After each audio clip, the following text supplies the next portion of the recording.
In this video, I'm going to add diffuse and highlight a textured painting. This is something that I've done a few days before.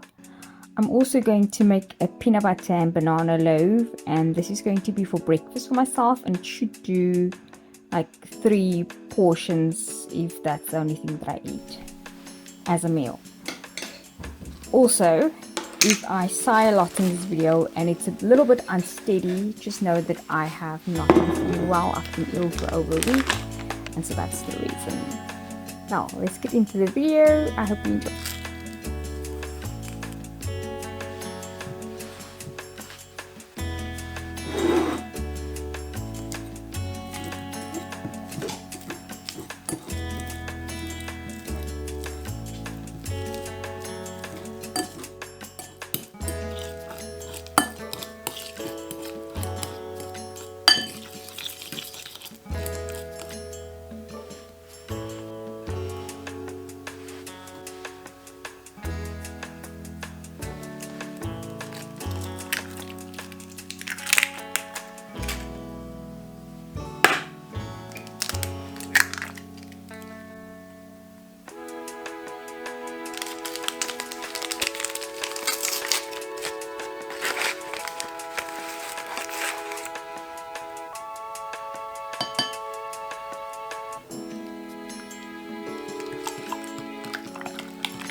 I want to add that this is not a how-to video. This is more of a how I did this video, my process. I want to apologize for the poor angles. My hands just got in the way. It was a lot to paint and think about positions, if everything is in frame or in focus, but I should do better, and I would like to get better in future.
When painting the waterline, I prefer to work in sections.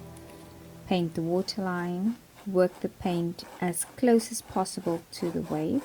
When I'm satisfied with the section that I've painted, I start blending out the line, and this will create a softer and more natural line, not to be perfect, not too defined.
So step 1, paint your line. Step 2, work it closer to your wave. Step 3, you're going to blend to make sure that your line is not too perfect and not too defined. We want it to be more natural.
So the sand on the beach is not flat. It's gonna have some dimension to it, right? Although this painting is a textured piece and it already creates dimension, I wanted to create more dimension. So I'm using a bit of a darker color with the beige color that I have for shading, just to create that dimension. Here I'm just shading certain areas. It's like sand dunes. So what I'm doing is I'm shading certain areas and then I'm like wiping some of it off, like diffusing it. So it's more like a shadow. And then on top of it I'm going to use a lighter color just to highlight. And that will that will represent dry sand on top.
Here I am mixing paint colors to make the color that I'm going to use to highlight the crease. The crease is the area where the wave and the waterline meets. This will be a subtle effect, but in my opinion, this subtle add is worth it. I dipped a toothpick into paint, then I dabbed it as close as possible to the bottom of the wave. I dipped a brush into water and I dabbed the excess water. I used the brush to spread and diffuse the paint.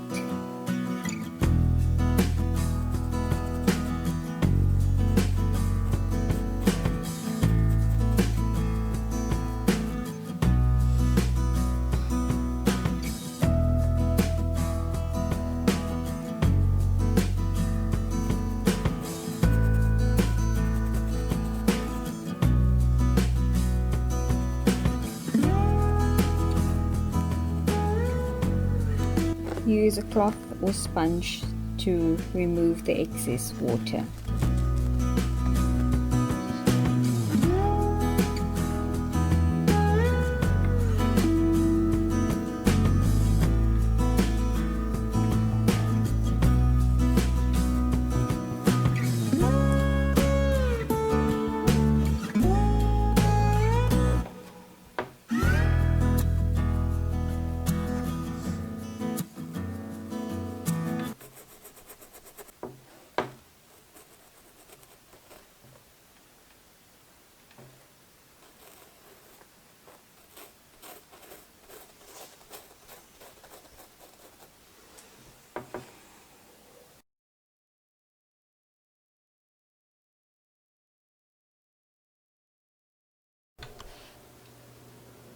So can I talk?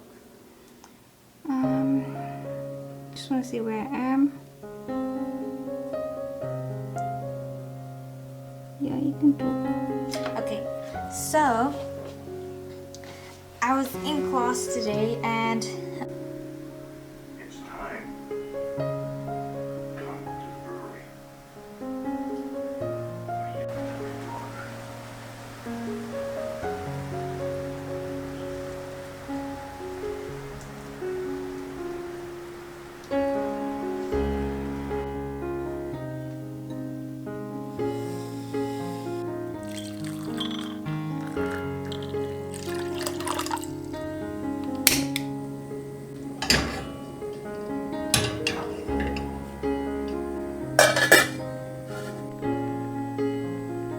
I did a lot of work off camera as well, especially with the foliage, and I wanted it to dry overnight before I added more color on top of it. So this is what you see here in the corners. For the coastline, I sort of had 3 sections that I wanted to craft out. One is the waterline. This is so I added some dimension by adding a little bit of a darker color on top of this medium color. I also added some shading to the sand dunes. It's not exactly sand dunes, but you know what I mean. Before we get to the last, the third section, there is sort of like another section that meets the middle piece and the end piece, and that's where we have a little bit of the sand dunes that I talked about and the foliage and things like that. And that meets up with the last part, which is the dry sand, which is the lightest. The dry sand is the furthest away from the water. I don't want the coastline to look like 3 sections. That will not look very realistic.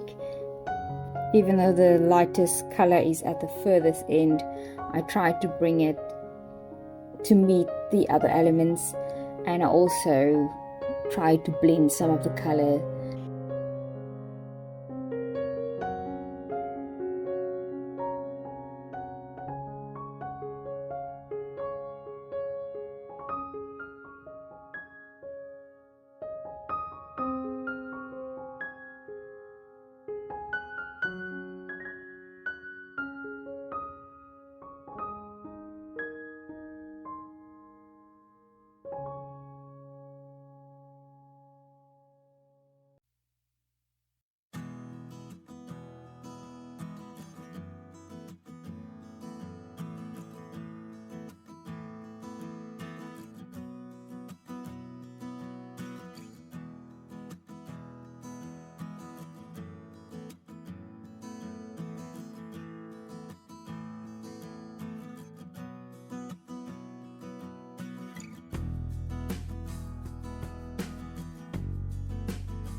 You can see some tiny cracks over here, and so I have to fill that.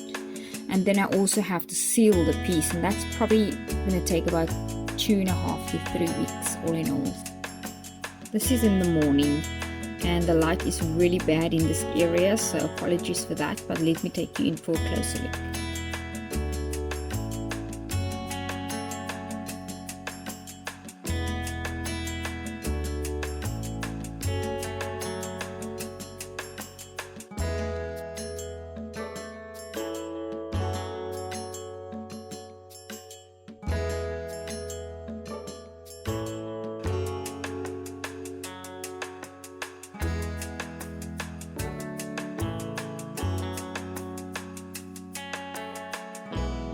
I probably don't have the correct techniques, and I'm not by the book, therefore I'm not sure if I am able to make informative how-to videos, but I'm passionate about creating. I want to share my process, and I hope you can find some value in my creation. Thank you for being here. I hope you will be here in the next video, and with that said, till next time, bye.